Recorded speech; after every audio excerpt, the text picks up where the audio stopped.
Welcome to Awareness to Action, a podcast brought to you by Northwestern Community Services Prevention and Wellness. I'm your host, Casey, a social worker and prevention and wellness specialist here in Virginia. Our goal is to bring you stories of people who are engaging in their communities in meaningful ways, to hopefully inspire and encourage you to seek those connections in your own community. Hello, and welcome back to Awareness to Action. Today, from the Laboratory for Forensic Toxicology Research, we have Dr. Alaina Holt and Dr. Michelle Peace joining us. Dr. Peace is a forensic toxicologist and a full professor in the Department of Forensic Science at Virginia Commonwealth University.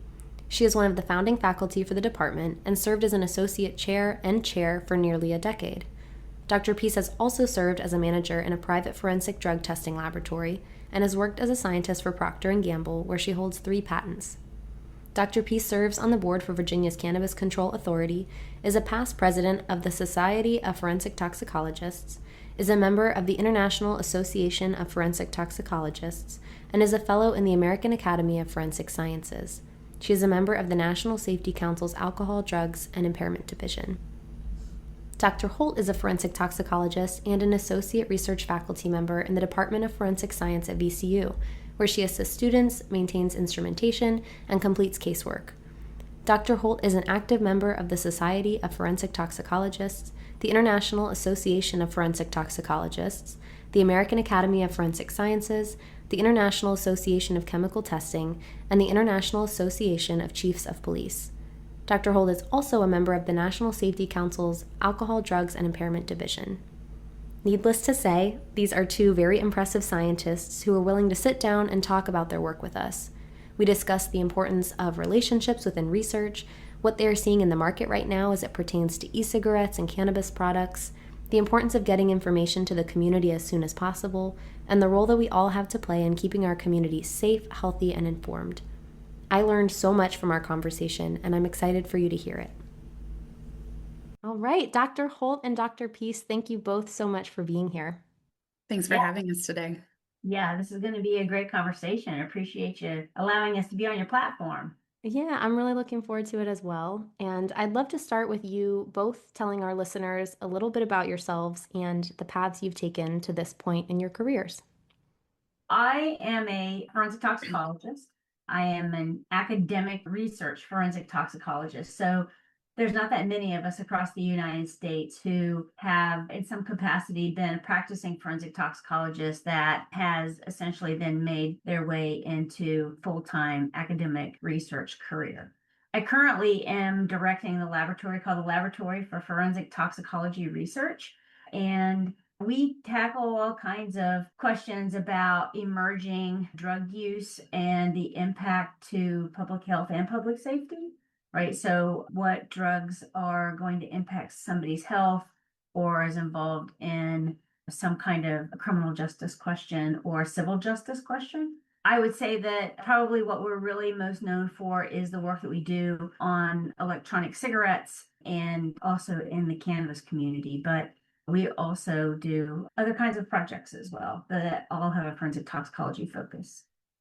And I can jump in now. So I was fortunate to be studying at Virginia Commonwealth University in the forensic science program, and I happened to take a course with Dr. Peace. And so that's where our paths crossed, and it's kind of been just a beautiful relationship since then.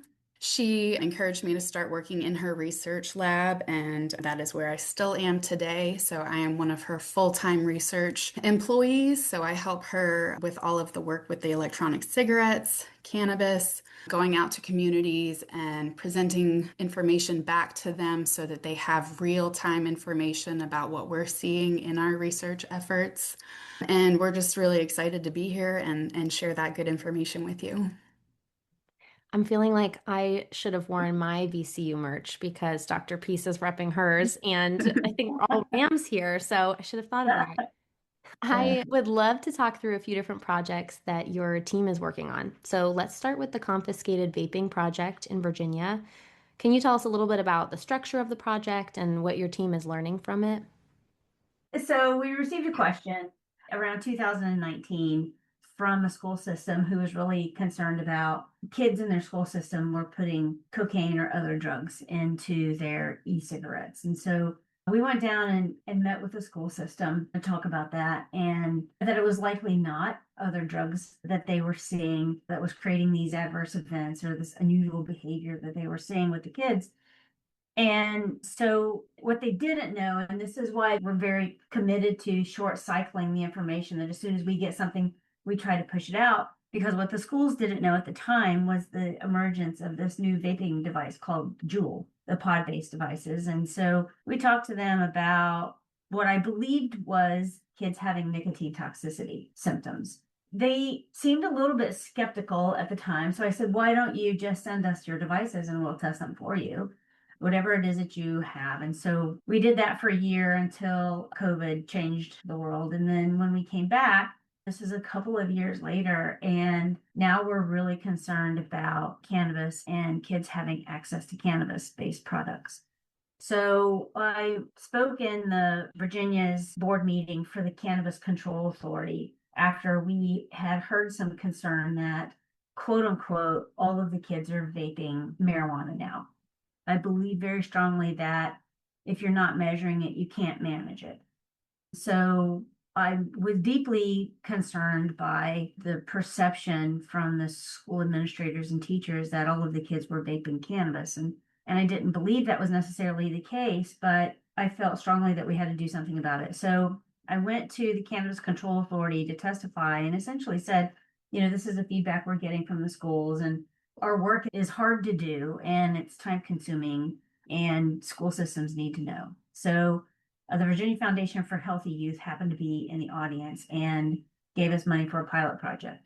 So in that pilot project, we decided that we wanted to keep the schools anonymous, school administrators anonymous, the school resource officers anonymous. Everybody has to be anonymous. So we decided to use the 5 health districts of the Commonwealth of Virginia, that's defined in code, as essentially how we were going to organize the data. And we send out kits to the schools at our expense. The foundation pays for this. So we send them kits and tell them how to package the devices up for us so that there's no contamination from product to product as it gets shipped to us, but also, frankly, to protect my students and staff when we receive the products. And so we ask a handful of questions of the school resource officers or the guidance counselor or the nurse or whoever's making the collection. We ask a handful of questions so that we can begin to collect data about why does a kid have this device and how did they get it. And so we have been doing that work since 2023. And, the data is frustrating in some regards.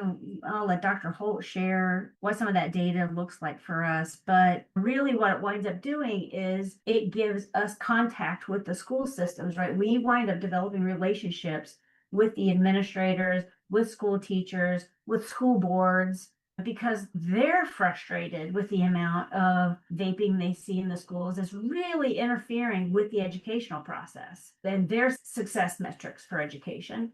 So it's not just like the architecture and the experimental design of the project itself. It really hinges on developing relationships and disseminating information and figuring out what is the right note of that dissemination for the audience.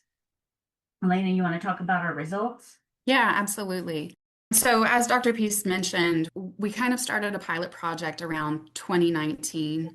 COVID happened, things kind of stopped for a little bit, and then we picked up again around 2023.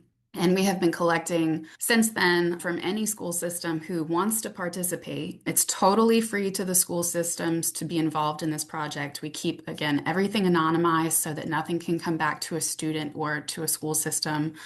We report out early and often as we can. And just to talk about some of the highlights of what we've seen over the years, between the 2019 collection and when we came back from COVID, there was a huge shift in the device types that we were collecting from students. They had all gone mainly from like Juul type pod products. Then they shifted over to these just like one-use disposables. And when we were thinking about why we were seeing this trend, a lot of times what we look at is what kind of legislation and policy has been enacted in that field that could have impacted what manufacturers are doing. And one big change that we saw policy wise was the first Trump administration had signed into legislation rules about flavoring chemicals in certain device types, which included pod based products. Now, we know that young people tend to like fruity, sweet flavored things. So it makes sense that if the pod style products couldn't have those flavors, they're going to shift over to a device that still has those bubblegum, candy, sweet flavors that they like. So that was a really noticeable shift when we came back in 2023. One other thing that we started doing that collection year was asking information about the age or the grade level of the student devices were being collected from.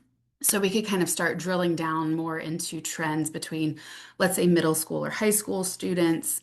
When we first came back in 23, it did seem like the middle school students were still slightly using those pod-based products more, whereas the high schoolers had the disposable ones.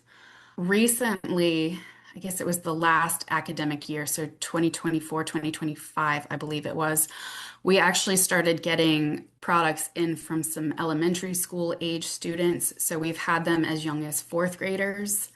I think in total we had 3 elementary school students found in possession of an electronic cigarette or a vaping product. And one of those 3 was a cannabis product that was highly concentrated. So that's very concerning that someone of such a young age has access to these products. And when we were thinking about why that is, we did add a question to our intake form to have people question the student, if they're willing to respond, about how did they acquire the product. So some of the more common responses were, one, I bought it myself, which should not be possible because they are all underage. So that's a huge issue.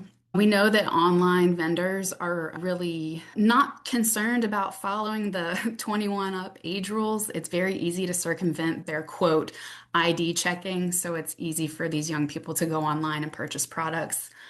We also got feedback from several students that they were getting it from their parents or another parental figure type. So again, we've tried to get some messaging out to parents and guardians to say, like, hey, I know it's really easy to give in to your young person, but you've got to stop and think about what are the health and safety outcomes, which we still don't know. They're still so early in their life cycle. It will be probably a few decades before we know the really long-term effects. So having parents and guardians stop and think about what they're doing before they hand vaping devices over to their youth.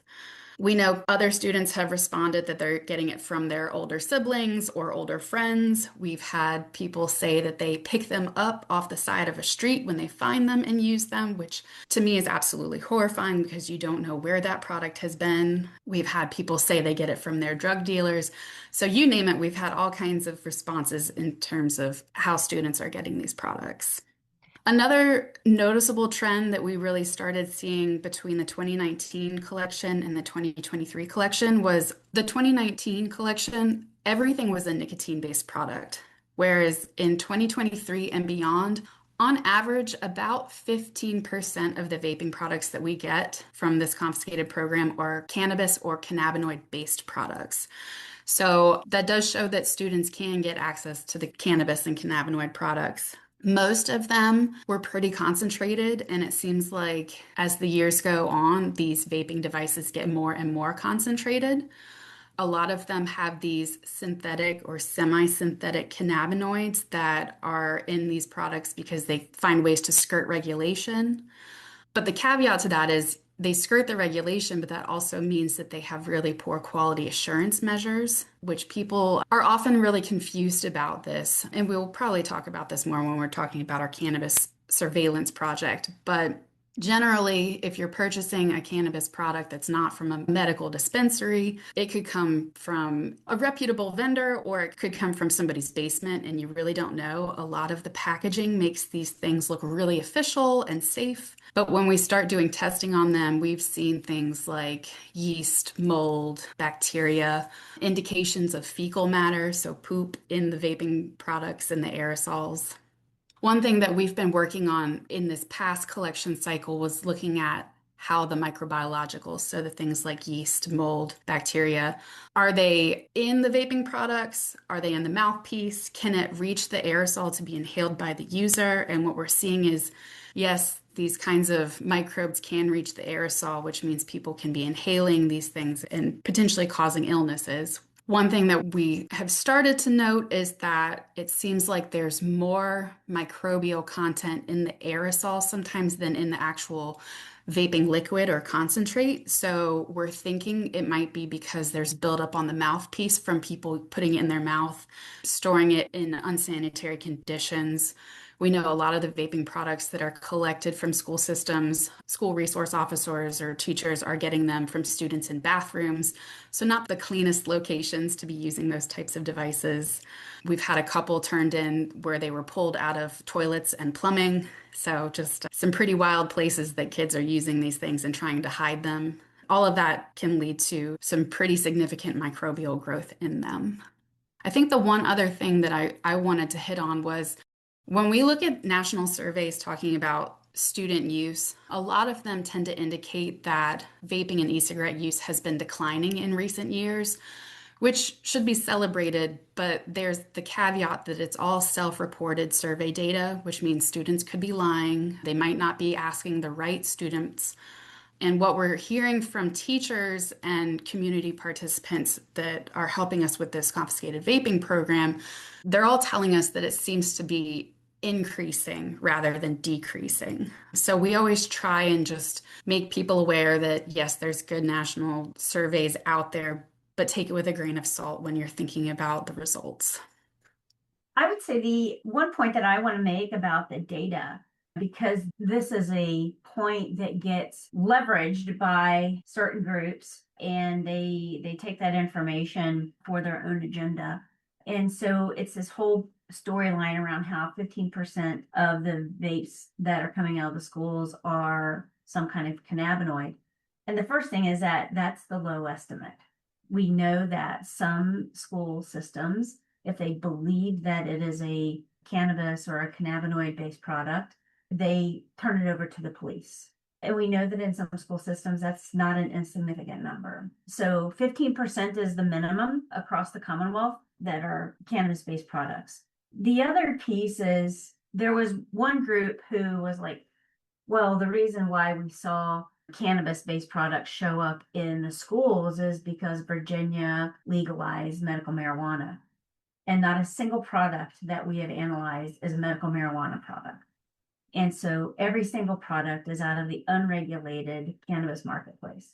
Really, what that number tells us is that because there's been a lack of enforcement for Virginia code with regards to the manufacture and distribution and sale of these kinds of products, we know that really that access to children has increased because of the unregulated marketplace. So I just wanted to make sure that we were really clear about saying that so that groups who have a certain agenda won't be able to say, well, this is because we have a medical marijuana legal system. And it's not because we have a regulated marketplace. It's because the unregulated marketplace has allowed to prosper. I'm really struck by how important it is to your team to get information to people quickly. When I think about research, I think about it in the long term. And I know that one of the challenges of working with e-cigarettes is that we don't know the long-term consequences yet because they are newer and we're not able to know those for a long time. But the fact that you're doing everything in your power to get information to people in the moment feels so crucial and like such a public service. Even the fact that you're able to tell us about trends between 2019 to 2023 feels pretty amazing. Where does that commitment for your team come from?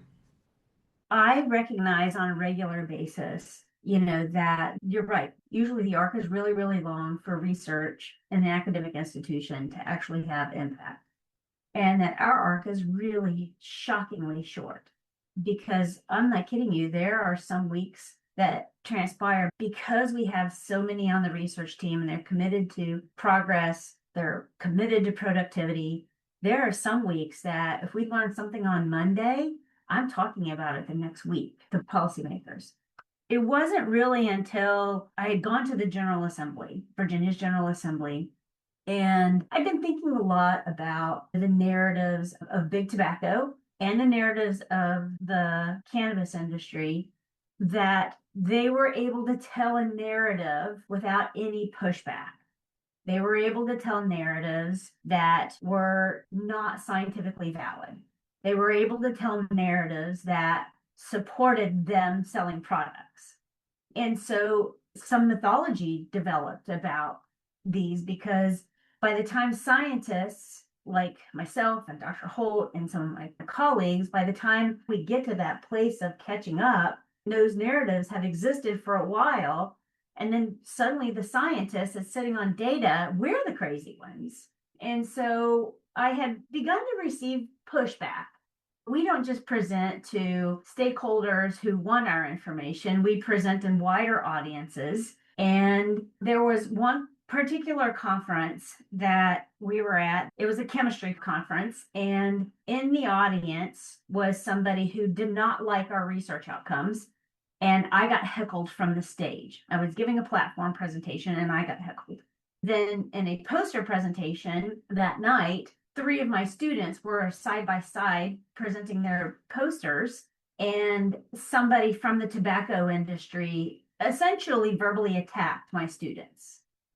I kept saying, who's the people that are going to like stop this? And so advance maybe another couple of years, and I'm sitting in Virginia's General Assembly because I'm really concerned about this narrative that the hemp industry was allowed to tell and was influencing Virginia law.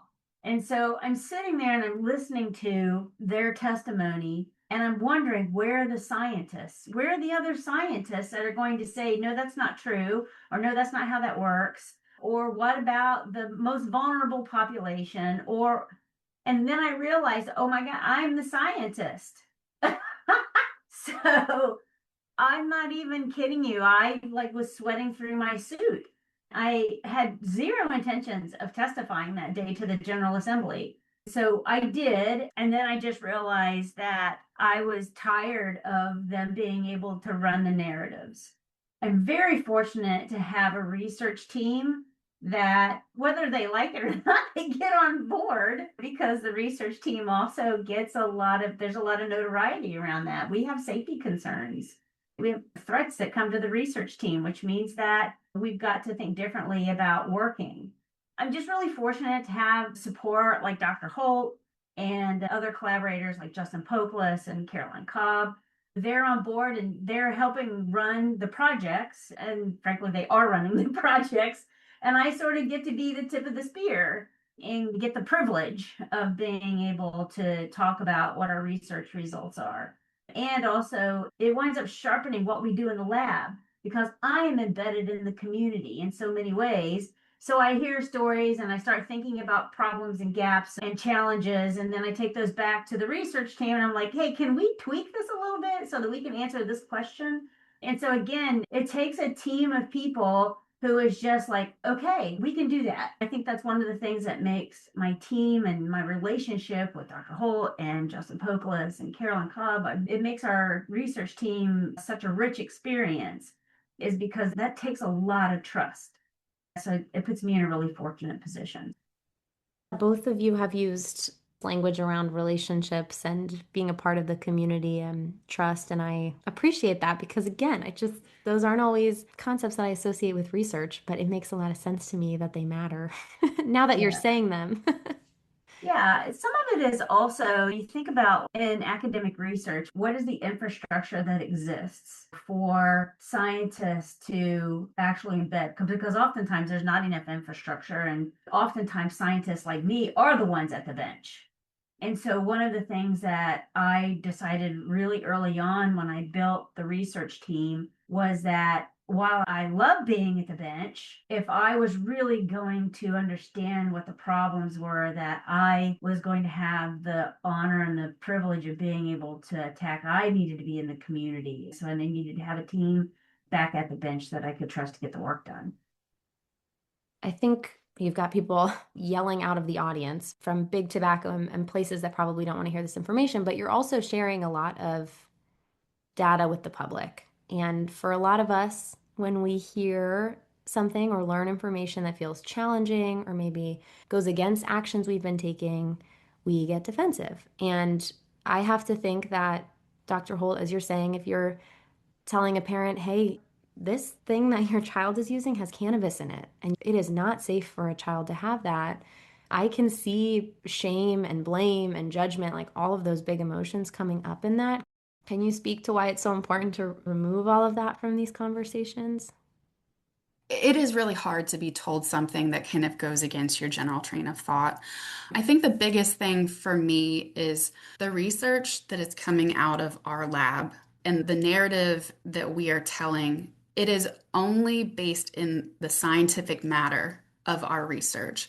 We are not trying to place blame really or tell somebody shame on you for using that product. We are just here to educate and inform and help people make the best choices for their own health and safety. We are taking our scientifically demonstrated data and presenting it to policymakers and legislators to try and inform new and upcoming policies that will make our communities a safer place. We do what we can to work with law enforcement and all kinds of other community partners and collaborators just to give them the information so that they can make an informed choice. And again, for me, what it all really boils down to is public health and public safety. Not here to judge, just inform. We do get a lot of pushback about we're just destroying small business, or what we're saying is going to get hundreds and thousands of people fired because we're shutting down manufacturing sites. One of the things that I think is really an imperative for folks to appreciate is that, one, you have to be consumer focused. You have to think about safety of the consumer, your customers, and understand that if a customer gets sick and they can point the finger at your company, welcome to a lawsuit. Welcome to that destroying you financially. Welcome to potentially time in jail. So that's one issue. The other one is really always been that we want transparency for the consumer so the consumer can make an informed decision.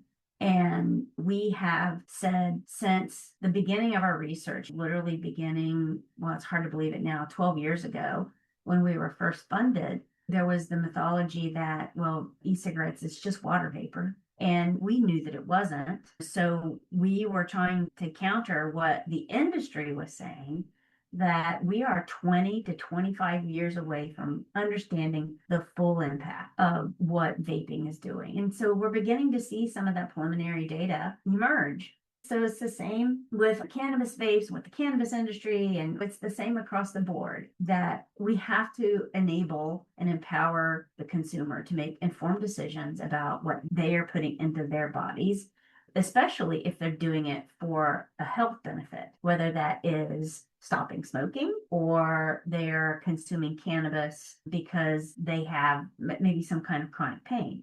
Again, it's our imperative as scientists to be able to present them that information so that they can make informed decisions. What policy changes have you seen as a result of your work and similar work being done in the community? I imagine it's harder to measure the incremental change of people changing their particular behaviors, but when you look across the board, what are you seeing? That's also fantastically difficult to measure. So we do know that our work has influenced policies like inside of the Department of Defense in terms of allowing soldiers to vape. So we know that. We know that our research has been used to write policy with regards to children and access to children. We know that our research has been used to shape Virginia code. We have had the privilege of being able to see bills as they are being written and debated to then go back and make sure that that code is evidence-based. So, and I've been able to testify to our General Assembly as to the nature of that. We know that in a couple of other states, we've worked with attorney general's offices who have changed their policies. We know that school boards and parent-teacher associations have used our data to help shape programs. Again, it's sometimes hard to tweeze out what it is and how it is that we are impacting policy and legislation, but we get hints now and then as to what that looks like.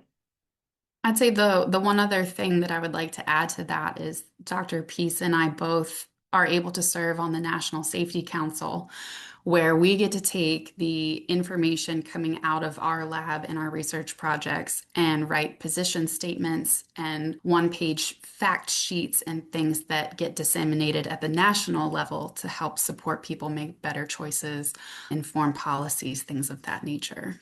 So, one specific example, or two rather, is we're currently drafting a position statement about vaping products. We were able to successfully publish a position statement recently about what a cannabis product should have on its label. Because, man, I tell you, when you look at cannabis products in the unregulated market, you never know like what information is on it, what's not on it, if it's correct. It's a hot mess right now. So I was really excited to get that position statement through, and hopefully state policymakers can look at that fact sheet and say, hey, yeah, we really like this and we want to make this happen in our state. And so I'm hoping, in a year or two, we'll start seeing that effect trickle down into what is actually on the shelves for consumers to purchase. So just a couple other examples of how we've been able to help shape policy. Yeah, let's circle back. You mentioned the surveillance project earlier and what you've seen there regarding how things are labeled and packaged. Can you speak a little bit more about that? Yeah, so we're funded by the National Institute of Justice for this project. We also do some surveillance shopping under the Virginia Foundation for Healthy Youth umbrella as well. But the National Institute of Justice project, one goal of that is to see what is in the marketplace and to understand what is readily available for consumers. And so we focused on, merely because it's easy for us to get to it, is Washington, D.C. in the Commonwealth of Virginia. So Washington, D.C. is divided into 8 wards. And we started shopping in every single ward, and we stopped from an array of different kinds of shops, from convenience store to vape shops to shops that called themselves dispensaries. We took about a year to purchase. And then once we got through almost a year, Dr. Holt and I were really busy just trying to button it up because it's exhausting and frankly scary, depending on the location. But honestly, to go in with specific questions in mind that raises suspicion. And so we're just trying to get this figured out. And then we started noticing a trend. I was the person driving because we figured out that it was easier for me to drive, drop her off, and then wait outside. So she started asking the stores very specific questions. And then we realized why we were beginning to see a trend and what was accessible. And so I'll let her talk about that because now we get it. Again, we use the 5 health districts in Virginia. And again, we secret shop across different kinds of establishments, convenience stores, vape and smoke shops, clubs. Again, trying to get an array of products so that we understand what is available to the consumer. So when we're shopping, we're looking for things like, is the purchase age gated? Are they asking for an ID? How is the store organized? As a consumer, am I allowed to touch a product? Am I allowed to see a case full of products? Or do I have to know what I'm looking for and they go back and get the product out of another room? Is there an ATM where I have to pay in cash? Is the store, when I purchase my products, I really bought a $350 sticker and I get a bag full of free gifts? So we're figuring out a number of different metrics because it addresses accessibility for children. So then we bring it back into the lab and we then document everything, pull certificates of analysis. We look online at websites. We try to figure out, is it a fraudulent product in terms of, like, there are some products that we know are manufactured and are regulated in other states and they only sell to other regulated marketplaces. However, we have found them in unregulated stores here. So is that a counterfeit product? When we get them into the lab, we're trying to figure out more things about the product itself, and then we push it through our analytical program. So that's how our surveillance project is established. We do all of that in addition to, we still buy online and we do get products from other states as well. Yeah, so I'll kind of pick up from there. As Dr. Peace mentioned, the actual secret shopping is kind of a wild ride. You never know what you're going to get. It's been anywhere from I walk into a store and there's just products everywhere that I can go pick up and touch and look through, all the way to I've had to ring a doorbell, stand on a street, wait for a very large gentleman to come through a solid metal door and wand me to make sure I'm not carrying any metal. To I stand in just what looks like almost a closet with a salesperson, and there's no products in front of you, and you have to be very specific about what you ask for. And then they disappear into another room and come back with said product for you. So you can't really see what they're offering. You can only ask. Now, when we bring the products back to the lab, we photograph everything to document them. We also will go online and try and pull down their website if they have one to compare what's on the product label versus what is on the product's website. And does that match? A lot of the products like to claim that they have had some sort of third-party testing done to demonstrate, quality assurance. So there will be little QR codes or a link to something that's called a certificate of analysis, which is supposed to be a third-party, unbiased lab result. So if that exists, we save that. We compare the results of that to what's on the label to what is on the website. And then we do our analytical testing and we get our results of what is in the product and we compare it to anything that we've found about said product. It's shocking, but it's not shocking that more often than not, the product labels are wildly inaccurate. So they might overstate the contents of what's in the product. They might severely understate the contents. Either of those is unfair to the consumer. You're either paying for something that you're not getting, or you're paying for something which might be more concentrated that could lead you to overusing inadvertently and having some sort of really serious side effect. We also find, particularly because we are in this wild, unregulated market in Virginia, that there are all kinds of those synthetic and semi-synthetic cannabinoids, which, surprise, surprise, are never really on the label. You might get a product that says, oh, I have it in here, but it's not going to say the concentration. A lot of them don't mention it at all, even though the semi-synthetic that's not on the label might be the most concentrated ingredient in the whole product. So we've got that concern about concentration inaccuracy, unlabeled ingredients being in the products. And then when you add to that the fact that we really don't know the health and safety of some of these semi-synthetic cannabinoids, it all precipitates commonly to somebody experiencing effects that they did not intend. So it's not necessarily part of our surveillance project, but we do have people reach out pretty frequently saying, hey, I used XYZ product and I had XYZ experience with it, was not expecting that, have never experienced it before. Can you test the product for us? And we do, and we usually find that it's either, again, more concentrated than it listed on the product labeling, or it contains some ingredient that was not on the label, and therefore the person could not know that they were ingesting it. All that to say, don't necessarily believe what's on your label. So just be careful and cautious, and hopefully we'll get the regulated market cleaned up soon.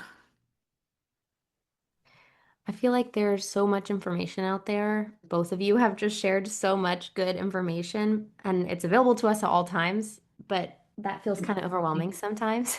So I'm wondering, like, how are the two of you and your team getting information to the community, and where can people go to learn more about the work specifically that you're doing?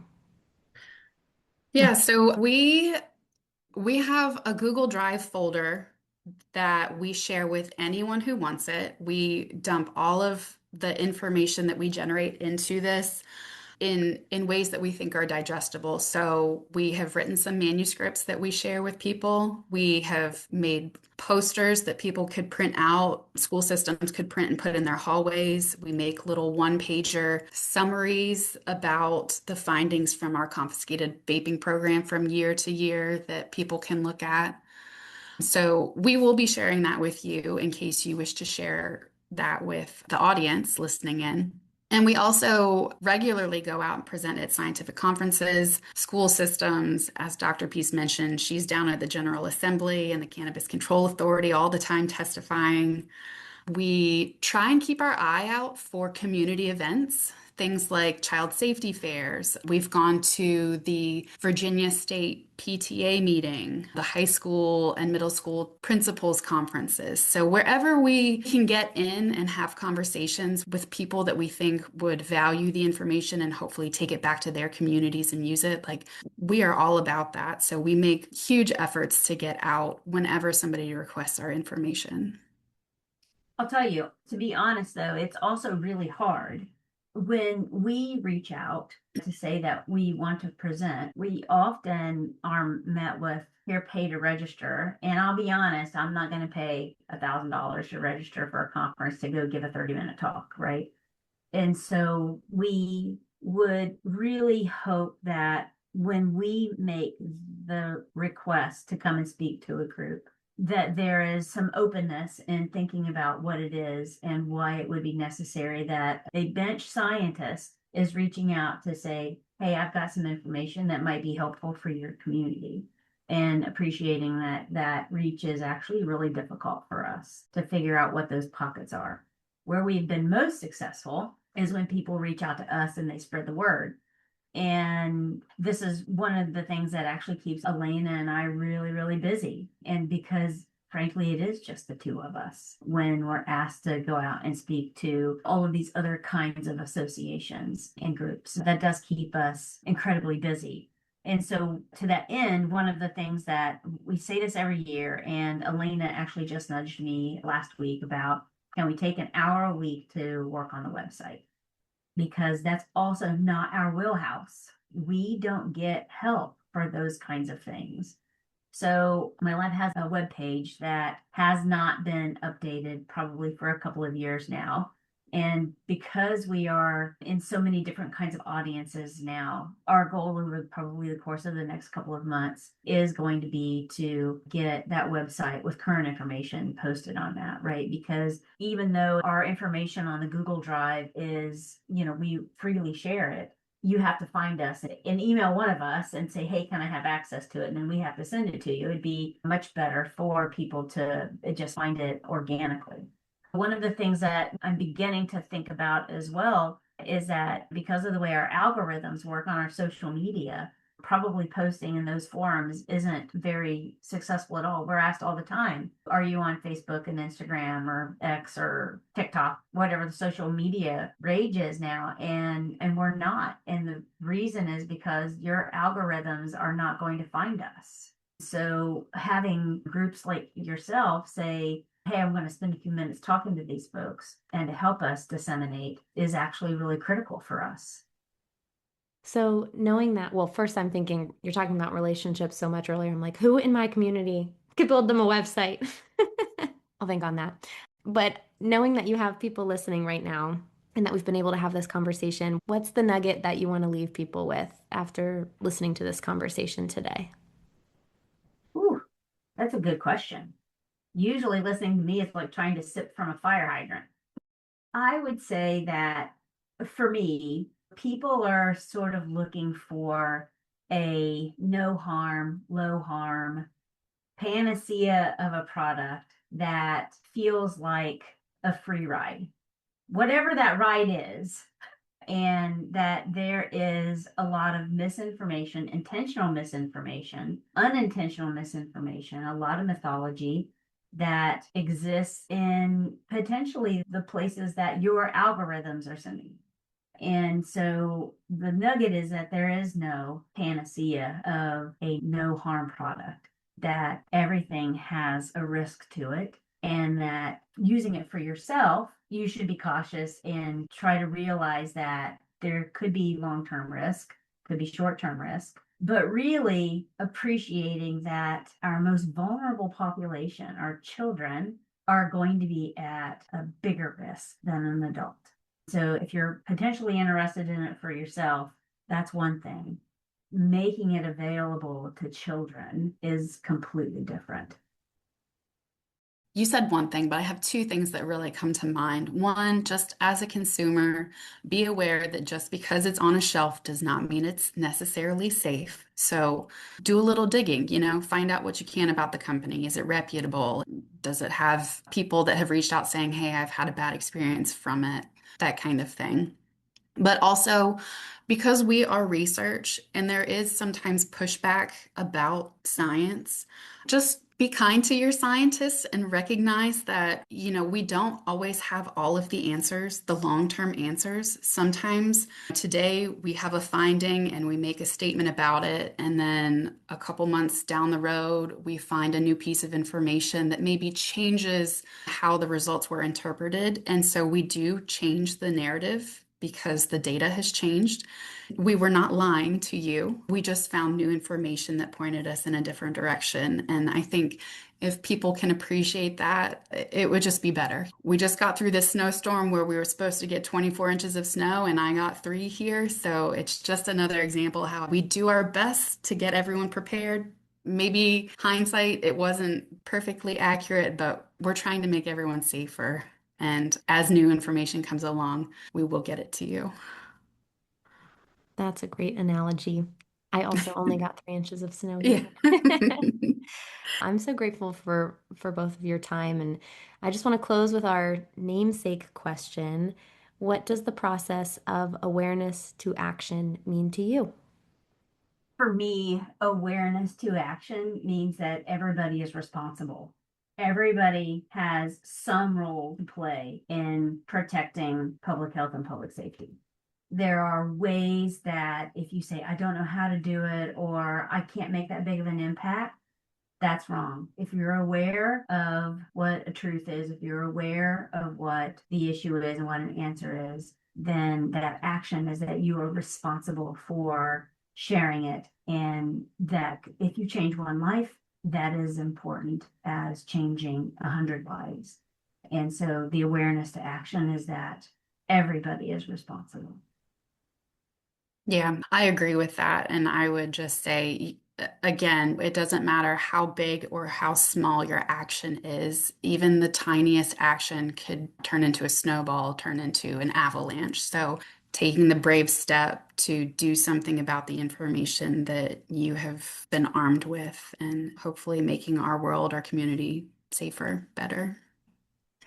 That feels like the perfect call to action for the start of this year, that we're all meant to be making a difference with the tools that we have. So thank you both for sharing all the information that you've shared with us, for taking the time to be here. And we'll be sure to share the drive with our listeners. You can find that in the episode description. And thank you again to both of you. Thank you so much, Casey. Yeah, thank you. It's been a great conversation. Thanks for having me. Thank you for listening. And thank you again to Dr. Holt and Dr. Peace for joining us. Be sure to subscribe to Awareness to Action so you don't miss any of the inspiring conversations we have planned for Season 5.